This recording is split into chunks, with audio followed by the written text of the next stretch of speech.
함께 읽게 될 본문은 나홈서 1장에서 3장, 나홈서 전체 내용이 되겠습니다.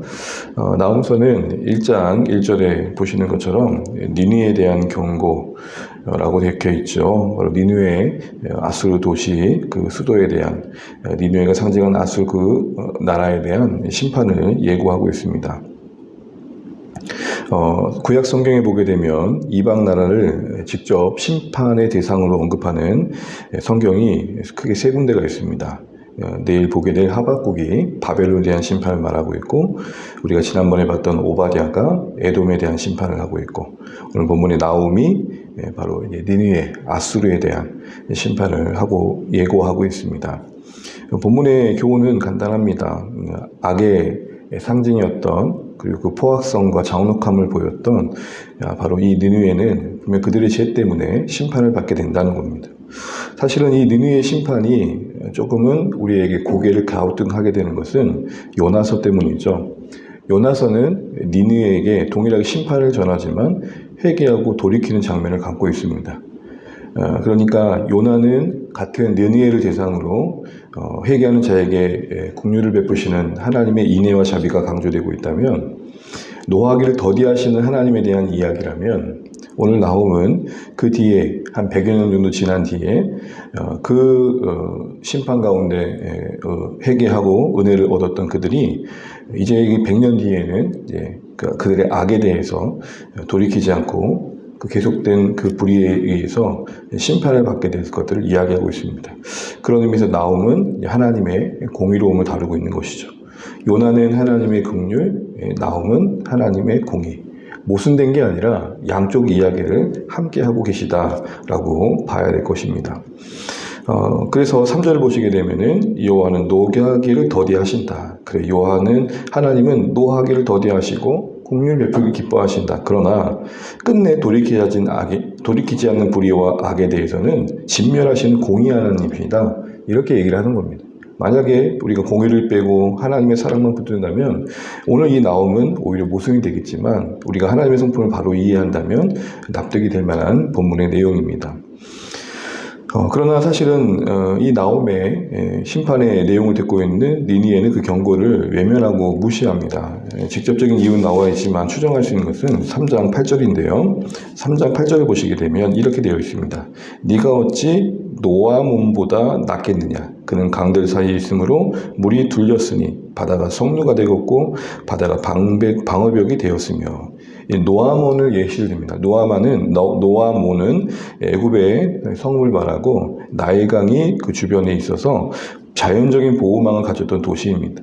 근데 이 노아몬 결코 무너지지 않을 것 같았던, 그래서 보십시오. 방어벽을 바다라고 얘기하고 있고 성류가 바다라고 하고 있습니다. 그만큼 든든했던 그 성읍이었던 노아몬이 무너졌습니다. 그런데 그 무너진 노아몬보다 너희가 낫겠느냐라고 말하는 것이죠. 결코 무너지지 않을 것 같던 그 노아몬도 무너졌었는데 너희라고 예외겠느냐. 실제적으로 이 노아몬을 무너뜨린 나라가 아수르거든요. 너희들이 알지 않느냐. 너희들이 그 철옹성을 무너뜨렸는데 너희도 동일하게 무너지게 될 것이다. 이렇게 얘기를 합니다. 이 말에서 확인할 수 있는 것은 결국 아수르도 그들이 가지고 있는 그 든든함, 그 당시로서는 제국을 이룰 만큼 강건했던 군사력, 그 누구도 자신들을 해할 수 없다라는 오만함, 이 오만함과 포악성과 잔혹함이 오늘 그들 스스로를 기만하게 했고, 결국에는 니느웨에게 경고하시는 이 나홈의 메시지가 들려지지 않은 것이죠. 그러나 분명 하나님은 그들을 반드시 심판할 것을 말씀하십니다.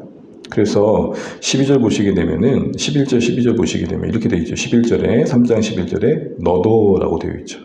노아몬과 같은 운명으로 너도 비틀거릴 것이고, 그리고 12절을 보시게 되면 쉽게 떨어지는 가인의 열무처럼 두두둑 떨어질 것이다.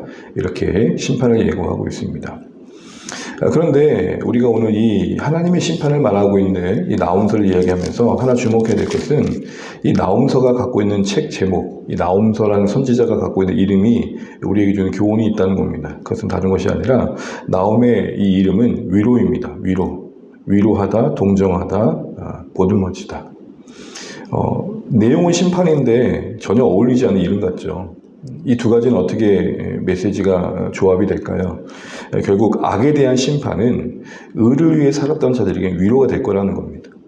불의에 대한 심판은 하나님을 피난처로 삼았던 이들에게는 격려가 될 것이라는 겁니다. 그래서 오늘 나홈서 1장 7절을 보시게 되면은 하나님의 능히 그 분노 앞에, 거룩하심 앞에 감히 설 수 없다. 악들은 무너질 것이다. 깨질 것이다. 바위처럼 흩어질 것이다 라고 말씀하신 뒤에 1장 7절에는 이렇게 말하고 있습니다. 1장 7절 같이 한번 읽어볼까요? 여호와는 선하시며 환난날의 산성이시라. 그는 자기에게 피하는 자들을 아시느니라. 결국 이 심판날에도, 그 환난날에도 하나님의 그 선하심과 그 공의로우심과 신실하심 끝까지 믿고 담대히 살았던 신자들, 의로운 자들은 하나님이 피난처가 되어주신 것들을 경험한다는 겁니다. 결과적으로 그러기에 끝까지 하나님을 믿고 의를 행했던 자들에게 그들을 억압하고 괴롭혔던 악의 준동과 그리고 그 포악성의 그리고 그 잔혹함의 모습들이 심판으로 무너지는 것은 무한한 위로가 되겠죠. 악한 자들의 억압이 심판으로 무너진다는 것은 그 억압 가운데 있는 자들의 해방과 자유를 말하기 때문입니다. 이런 모든 일들이 일어났을 때 오늘 이 니느웨는 그 어떤 국률의 시선도 받지 못할 것을 말합니다. 3장 6절을 보시게 되면 참 재미있는 표현이 나오는데 내가 또 가증하고 더러운 것들을 내 위에 던져 능욕하여 너를 구경거리가 되게 하리니. 사실은 이 아수르가 역대 많은 제국들 가운데 잔혹하기로는 1, 2위를 다툴 정도로 아주 악독한 나라였습니다. 보통 이제 제국이 다른 나라를 이렇게 정복해 갈 때 잔혹함을 보이긴 하죠. 그러나 아수르만큼은 아니었다 할 만큼 악한 명성이 대단했었습니다. 사람의 시체의 장자를 꺼내가지고 도로에 깔고 대못으로 사람들이 시신을 못 받고 해골로 성을 쌓기도 하고 잔혹함의 모습들을 보인 것이죠. 근데 이제는 그들의 그 악랄함이 심판받고 능욕받게 될 때 구경거리가 된답니다. 또 하나 보시게 되면 3장 19절에는 이렇게 기록하고 있습니다. 마지막 보시게 되면 다 너를 보고 손뼉을 칠 것이다. 네.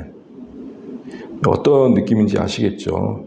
그 능욕받는 자리에서 아무도 너를 긍휼히 여기지 않을 것이다. 박수 칠 것이다.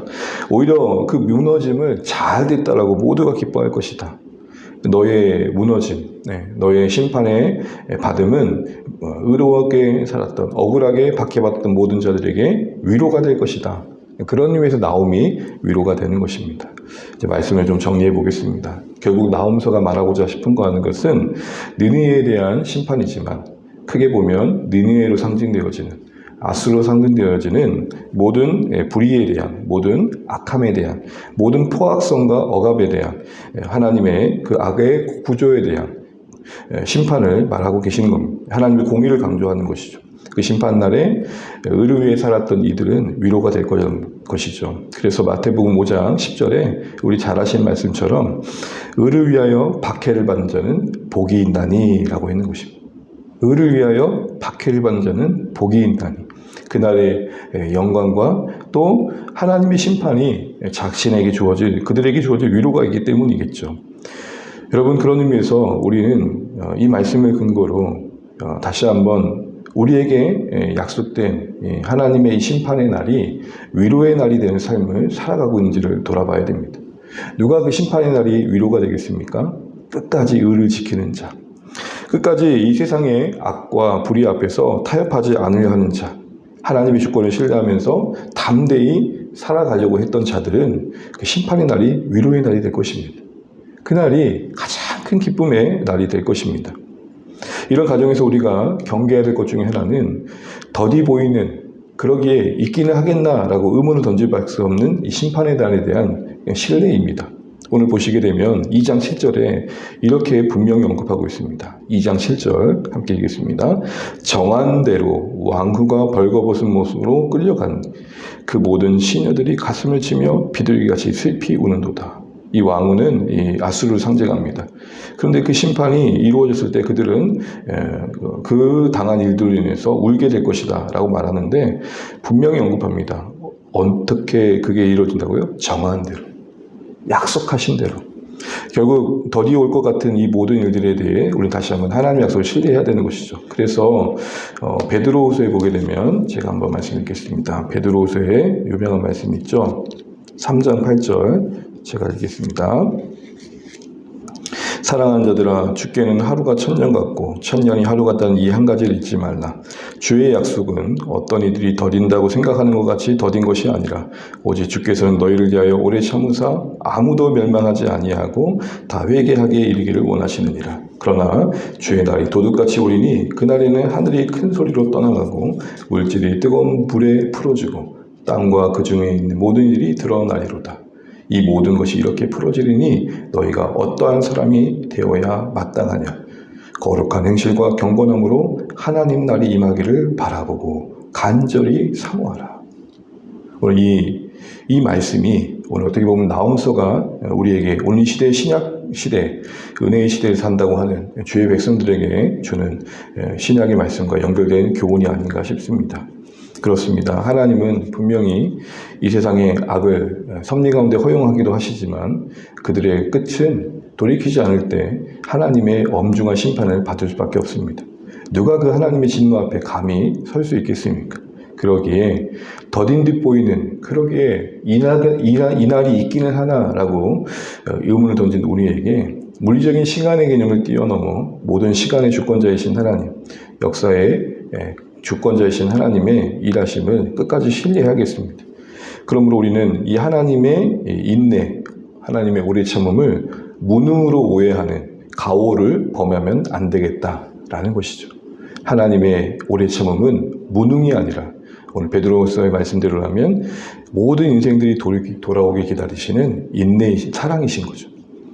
오늘 이 말씀을 기억하면서 심판의 날이 위로의 날이 될 거라는 이 놀라운 진리 앞에서 우리의 삶을 점검해 보시겠고 당장의 우리의 삶이 하나님을 위해 사는 삶이 어떤 보상을 받지 못하는 현실 속에서도 하나님의 일하심을 끝까지 신뢰하고 우리가 이 무너진 악의 현실을 보면서 경계로 삼고 하나님의 백성으로서 끝까지 의의 길들을 지켜갈 수 있기를 간절히 소망해 봅니다.